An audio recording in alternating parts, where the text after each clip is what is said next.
Empezamos las meditaciones acerca del recogimiento y la acción, la vida activa.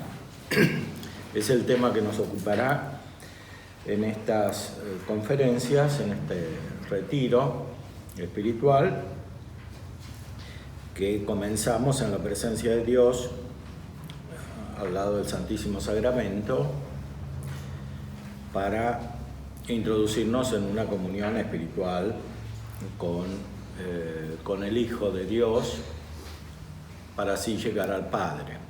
Es lo que reflexionábamos a partir de la Sagrada Escritura en la liturgia de ayer, que presentaba la primera carta de San Pablo a los Corintios y después el Evangelio de las 10 jóvenes.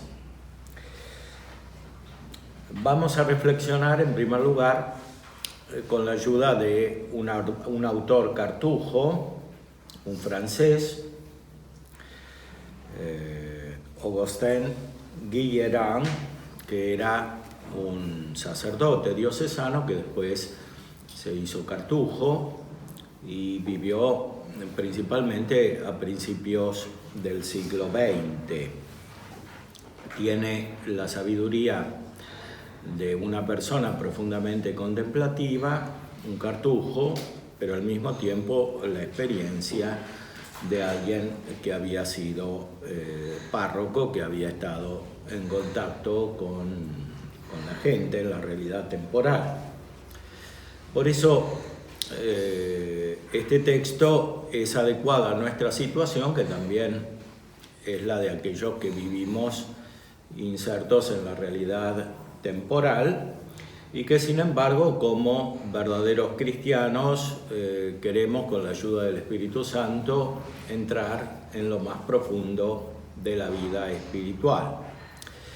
Esta es una de las líneas de los principios fundamentales de nuestras reflexiones. La vida espiritual es la vida mística, es la vida misteriosa, es la vida profunda en Dios, y esta vida es la vocación última de todos los cristianos, no solamente de algunos, sino de todos. Todos estamos llamados a la perfección, estamos llamados a la santidad. Eso es vocación. Vocación es un término fundamental de la Sagrada Escritura, sobre todo en el Nuevo Testamento. En San Pablo no tiene el sentido psicologista subjetivo contemporáneo, sino que se refiere a la llamada divina, a la acción de Dios. La vocación es en primer lugar algo de Dios, no algo del hombre. Es Dios que llama.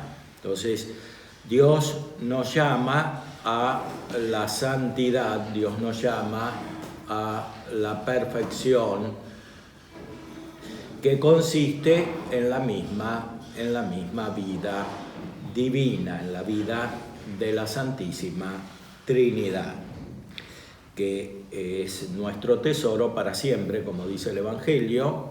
Allí donde esté tu tesoro estará tu corazón. Significa que el centro de nuestra vida espiritual es la vida divina, es la vida de perfección en unión con Dios. ¿Cómo consideramos esa vida espiritual, esa vida mística en las circunstancias cambiantes en las cuales nos encontramos? Todos estamos en situaciones muy diferentes unos de otros. Pero esa diferencia, que en primer lugar parece un obstáculo porque cada uno inmediatamente piensa en las dificultades que tiene por la diversidad de su propia vida respecto de otros que considera casi idealizada, como sujeta a ayudas y circunstancias perfectas. Esa particularización es propia del camino espiritual.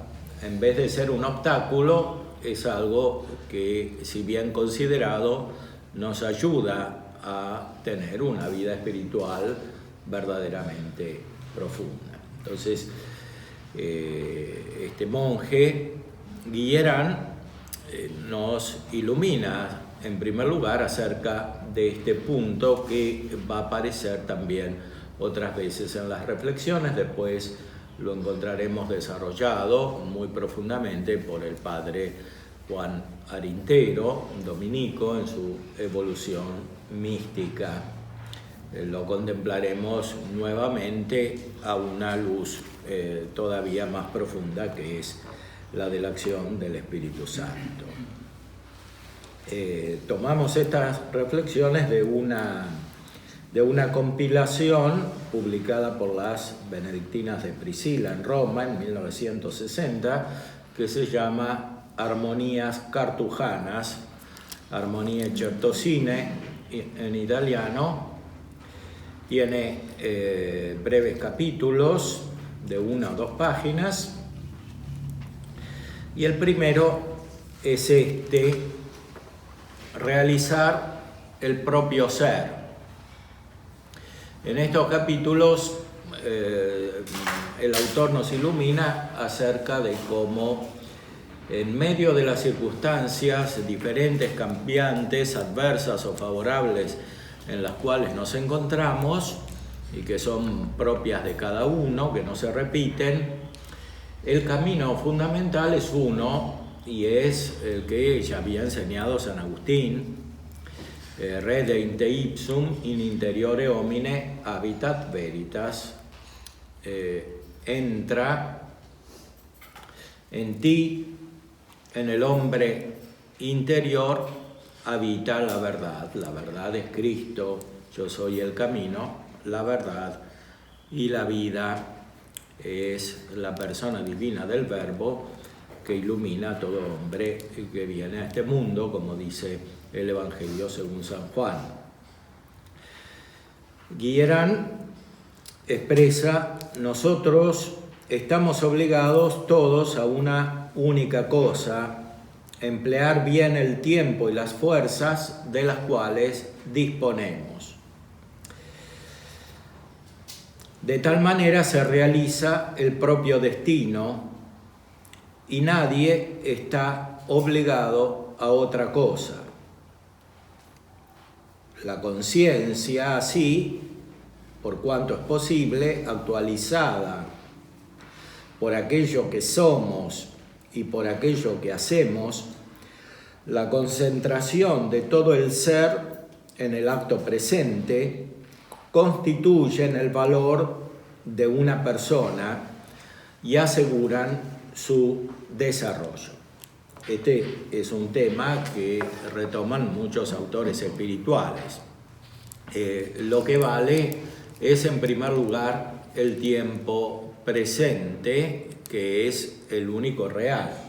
En el tiempo presente se supera el pasado, que propiamente hablando no existe, y se anticipa el futuro, que no es otra cosa que el desarrollo pleno del presente. Y por tanto, el centro de la vida espiritual es la gracia que es el presente más perfecto, porque la gracia contiene la vida de Dios, que es presente eterno, que es el acto puro, que es la realización plena del ser, y por tanto la realización plena de nuestro ser. Nuestro ser no tiene otro origen que el de la creación divina, y por tanto Dios mismo. No hay nada en nosotros que pueda llegar a ser fuera de Dios, fuera de ese origen divino y fuera de ese destino, o mejor, finalidad divina. El fin es la causa más real, es lo más perfecto, y por tanto ya existe, no es una pura idea, como decían los filósofos modernos, es algo que ya existe, es la realidad divina, y por tanto nuestro ser es algo que ya se encuentra en Dios perfectamente realizado, y por otro lado es algo que tenemos porque lo hemos recibido de Dios. Entonces, entrando en lo profundo de nuestro ser, perfeccionado por la gracia, que es un nuevo ser que perfecciona el que ya tenemos por la creación, encontramos la verdad. Y la verdad es el Verbo, es Cristo, que actúa en lo más profundo de nuestro corazón. Es el tesoro escondido, o es el reino, que, como decía la traducción latina del Evangelio, está dentro de nosotros. Entonces, Guillerán, este monje cartujo, en primer lugar trata de eliminar el obstáculo que viene del esquematismo mental. El esquematismo mental es tener una idea de perfección que no corresponde a la realidad. Ese esquematismo mental, en vez de acercarnos a la perfección, nos aleja de la perfección. Es difícil de superar el esquematismo mental porque es propio de la cultura moderna en la cual vivimos, que no es una cultura metafísica, no es una cultura espiritual, es una cultura reducida a las cosas terrenas, basada en la filosofía moderna, sobre todo de Kant, que habla de eliminar lo metafísico para ocuparnos de las cosas terrenales, de la ciencia, de lo que se puede dominar, y por eso expresa que hay un esquematismo trascendental. Un esquematismo trascendental quiere decir que todos tenemos los mismos esquemas para pensar. Y ese es un inconveniente muy importante en la vida espiritual, ese esquematismo trascendental. O sea, tener ideas que en realidad son pseudoideas que no corresponden a la realidad y sobre todo no corresponden a nuestra propia realidad, que es la que tenemos que encontrar a la luz de Dios, con la inspiración, con la asistencia del Espíritu Santo, que justamente nos espiritualiza, y cuando nos espiritualiza nos quita los esquemas que son imaginaciones.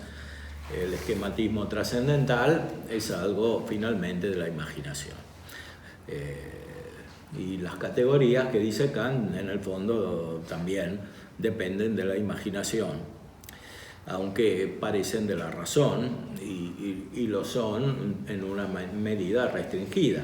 Pero es un uso justamente estrecho de la razón. Nosotros tenemos que usar nuestra inteligencia, nuestra voluntad y todas nuestras facultades en un sentido muy amplio, porque para eso fuimos creados, para ser inteligentes y para tener una voluntad fuerte por toda la eternidad. Eso es la vida eterna y no se alcanza sin la gracia divina, que es la misma vida de Dios, porque por el pecado original nuestra mente está restringida, es estrecha. Justamente el pecado original empezó así, cuando Eva se puso a hablar con el demonio y el demonio la ilusionó, le puso un esquema en su mente que era buscar una satisfacción, una perfección humana, inmediata.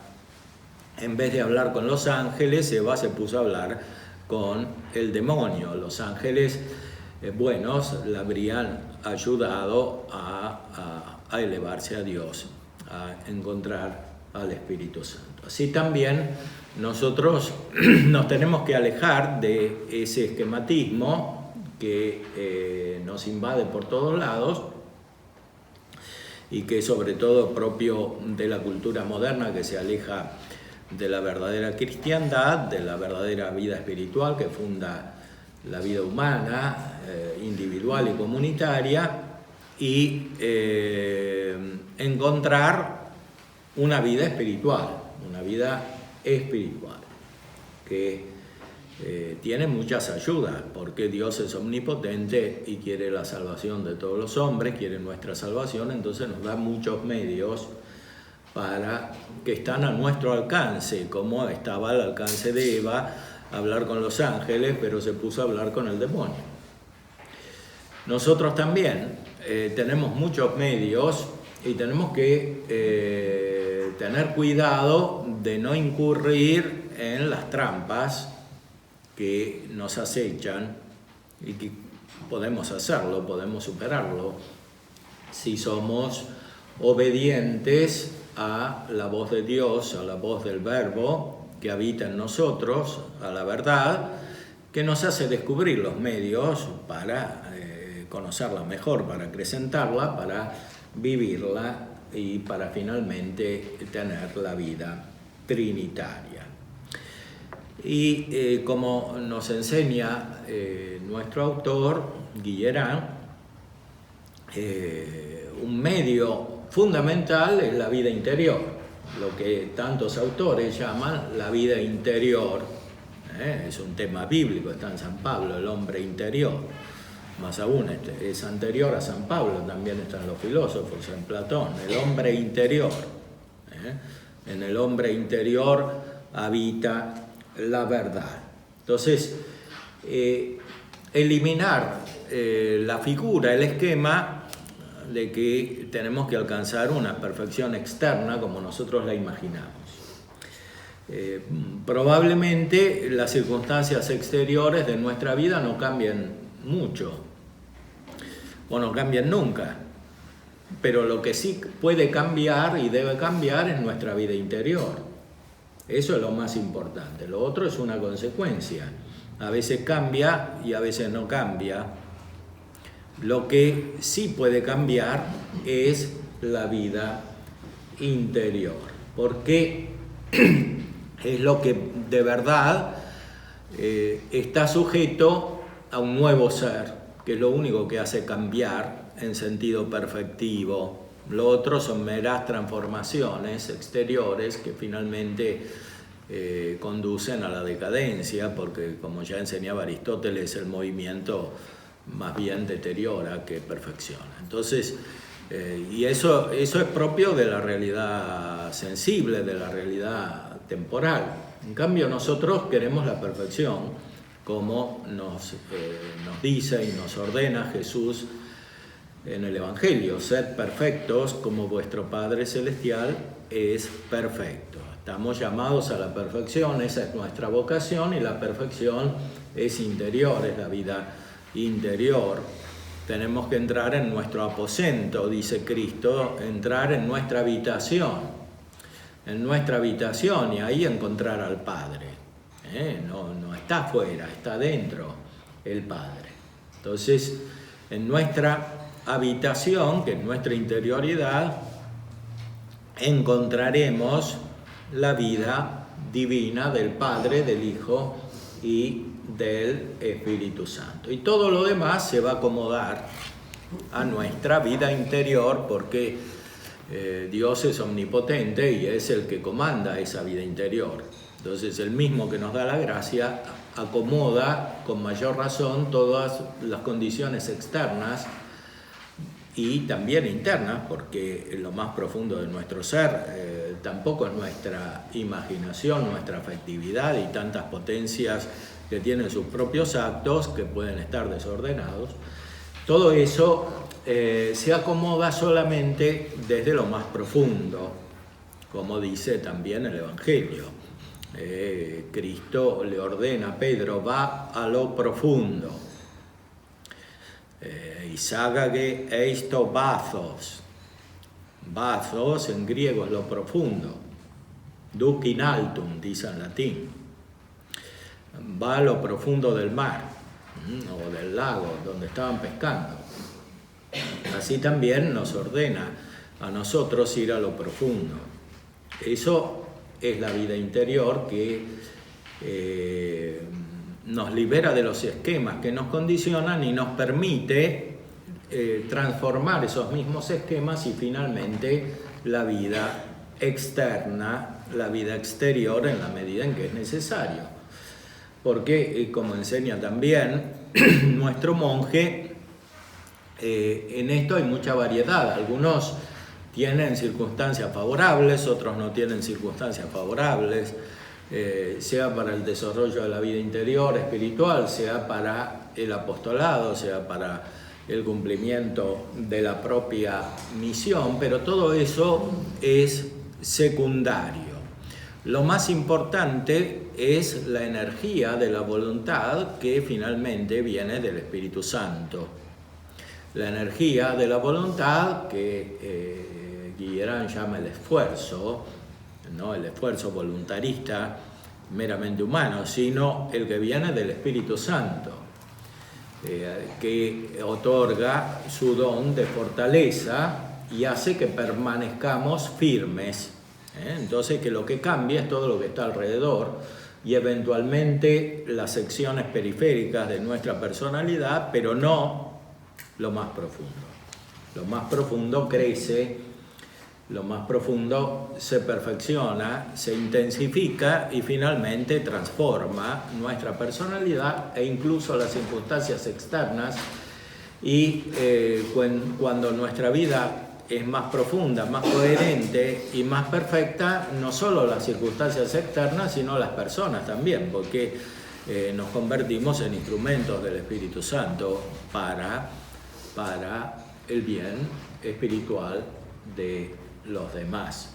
Las personas perfectas no son influidas por los esquemas externos de la cultura o de las personas o de las comunidades, sino que son ellas las que finalmente terminan por transformar la realidad externa, sobre todo humana. Cuando se comprendió esto, se tiene el coraje de vivirlo, cuando tranquilamente, sin hipertensión, sino con la tensión de la cual se es actualmente capaces, nos recogemos para ponernos enteramente, concentrarnos enteramente en lo que se hace. Y así se vive la propia vida enteramente. Esto vale para el orden espiritual y vale para el orden natural. Pero el orden espiritual perfecciona el orden natural. Por eso no se puede vivir perfectamente la vida natural si no se tiene perfecta vida espiritual. Esta es una verdad que está en el corazón del Evangelio y que hay que recordar permanentemente porque por inercia tendemos a olvidarla. Es decir, tendemos a una duplicidad, pensar que por un lado está la vida espiritual y por otro lado está la vida natural y la vida temporal. En realidad son una sola vida, es la única que tenemos, y una perfecciona a la otra. Y si una no perfecciona a la otra, una deteriora a la otra, que es la vida natural, según la naturaleza caída, deteriora la vida espiritual, la impide crecer y finalmente la hace perder. Ese es un principio capital que la cultura moderna no conoce, más bien lo interpreta al revés. Cultura moderna, incluyendo la cultura cristiana, influida por las líneas dominantes de la mentalidad moderna. Es decir, este naturalismo práctico es contrario a la vida espiritual. Es decir, pensar que el cristiano es uno que desarrolla perfectamente la vida temporal, que piensa de manera temporal y que después tiene vida espiritual, como si las dos cosas no fueran una, y como si la vida temporal no tuviese que ser modelada, informada por la vida espiritual. No pueden correr por vías separadas. Tienen que estar juntas y necesariamente una prevalece sobre la otra. Una es forma de la otra porque así está hecha la realidad, con materia y forma. Una es más importante que la otra y la determina. Entonces, si corremos por dos vías separadas, finalmente perderemos la vida espiritual, que es lo que pasa en la mentalidad moderna, también en la mentalidad de los cristianos. La imperfección en la vida cristiana que observamos, todos los problemas que son muy evidentes, dependen de esta raíz, de este naturalismo práctico, pensar que la naturaleza humana se puede desarrollar sola en todos los órdenes, especialmente en el orden psicológico, y que después viene la gracia y la completa de una manera exterior. No es así, es la gracia la única que reforma interiormente y da unidad porque la unidad radical es la unidad de Dios. Las cosas creadas no tienen perfecta unidad, y menos la naturaleza humana caída en el pecado original. El pecado es siempre falta de ser y por tanto falta de unidad. Entonces no hay unidad perfecta posible sin la gracia, que es la vida divina que reconstituye la unidad perdida y la perfecciona, la hace semejante a la unidad de Dios, a la perfección de Dios y a la simplicidad de Dios. Por eso el camino espiritual, además de ser un camino de unificación, es un camino de simplificación. Si tu ojo fuere simple, dice el Evangelio, todo tu cuerpo estará iluminado, es decir, toda tu persona. El cuerpo es la persona. Entonces, lograr la simplicidad de la mirada quiere decir hacerse semejante a Dios, que es simple. Y esa simplicidad de la mirada es muy difícil de lograr si no se es perfectamente dócil a la acción divina, a la acción del Espíritu Santo, que nos ilumina interiormente. Y finalmente, si no se tiene una vida evangélica, porque todo está dicho en el Evangelio. El problema es que el Evangelio es poco conocido, aunque es el libro más impreso del mundo, más reproducido, es el menos conocido, porque el Evangelio es la gracia, y la gracia es la que nos hace descubrir cada vez más, cada vez de modo nuevo, los tesoros escondidos en el Evangelio, y que son el Evangelio, la vida divina de Cristo, la gracia de Dios. Por eso aquí nos preparamos a meditar profundamente sobre esta vida interior con la ayuda de los grandes autores de la vida espiritual que durante siglos la han profundizado. Los santos, gracias a Dios, son muchos. Eso es la gracia que Dios ha otorgado a su iglesia, y nosotros también estamos llamados a ser parte del número de los santos. Antes que ponernos a reflexionar acerca de la salvación, si se salvan todos, pocos o ninguno, acerca de por qué algunos responden y otros no responden, y todos esos problemas que no tienen solución si uno los abarca de una manera naturalista y racionalista, tenemos que pensar en el don de Dios. Si conocieras el don de Dios, como lo dice Jesús a la samaritana, y el don de Dios es el Espíritu Santo. Entonces, si hemos recibido el don de Dios, tenemos que ser fieles al don de Dios, y todo lo demás se iluminará después. Ahora no lo conocemos. Es fruto justamente de esa transformación interior que produce en nosotros la gracia. Entonces, no solo la solución de nuestros propios problemas está aquí, y es simple desde este punto de vista que dijimos anteriormente, sino que la solución de los problemas de los demás también está aquí. Entonces nosotros no solamente podemos resolver nuestros propios problemas, sino que podemos ayudar a resolver los problemas de los demás.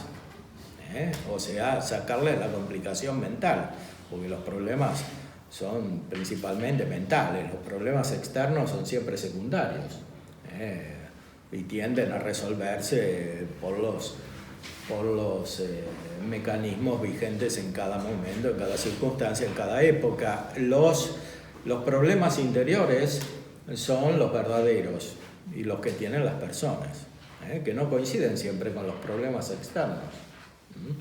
Entonces, nosotros estamos llamados a no solo a resolver nuestros problemas, sino también los de los demás, siendo instrumentos de la acción del Espíritu Santo, que hace ver todo de una manera simple.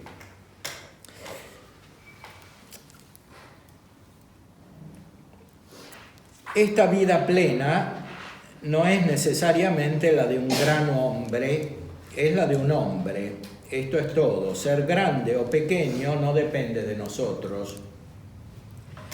Realizar el ser que nosotros poseemos depende de nosotros en cada instante. Y es de esta realización continua aquello de lo cual está hecho un hombre. Sigamos nuestro camino y entonces estamos en el buen camino.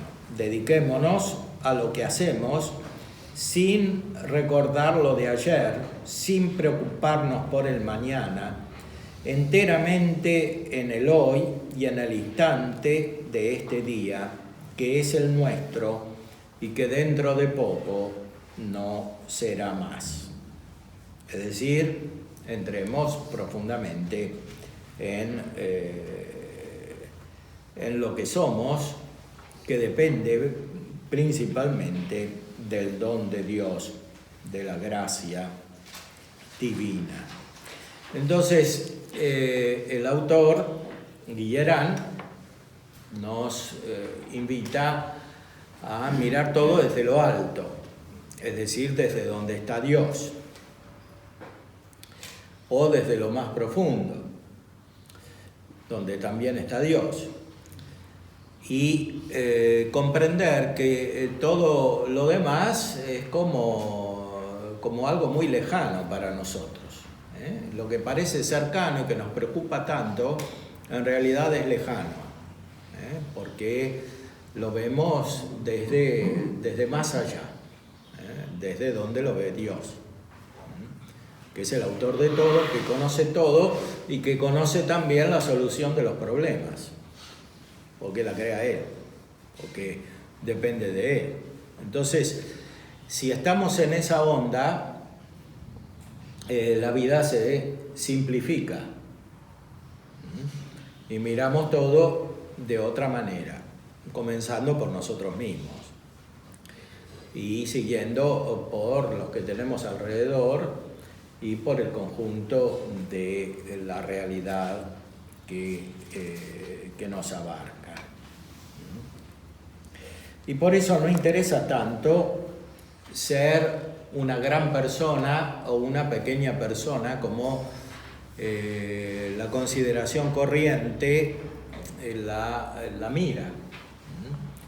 Es decir, no interesa cómo los otros nos ven, ni siquiera cómo nosotros nos vemos a nosotros mismos imaginando lo que somos, sino que lo que interesa es lo que de verdad somos. Y lo que de verdad somos no lo podemos descubrir sino a la luz de Dios.